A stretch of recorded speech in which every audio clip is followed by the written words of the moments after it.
अभी जे आयल है सामान खेसारी लाल यादव भेजले सरकार न है ई कलाकार है। कलाकार हमरा बावन के बेटी थी कल्पा की हमरा आशीर्वाद तुमका दिन रात का गुना भोला बाबा का। देखिए, जब ऐसे वीडियोस देखने को मिलते हैं तो अंदर से बहुत ज्यादा खुशी मिलती है। जी हाँ, वो पैसा किसी काम का नहीं जो इंसान के काम ना आ सके।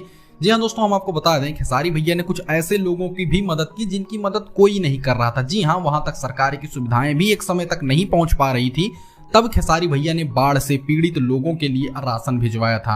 ये वीडियोस कल से ही इंस्टाग्राम पर ट्रेंड कर रहे हैं, जिसमें खेसारी भैया को लोग बहुत ज्यादा आशीर्वाद दे रहे हैं। ये तो नहीं पता चला कि ये वीडियो आखिर है कहाँ का, लेकिन उस वीडियो के अंदर आपको खेसारी भैया का एक पोस्टर दिख जाएगा जिसमें लिखा है कि सौजन्य से खेसारी लाल यादव की तरफ से बाढ़ पीड़ितों के लिए राहत की सामग्री, ऐसा कुछ लिखा है उस पे।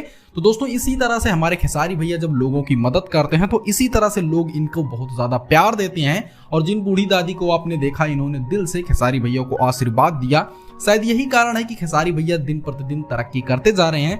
वैसे दोस्तों, खेसारी भैया का ये काम आपको कैसा लगा, हमको कमेंट जरूर कीजिएगा।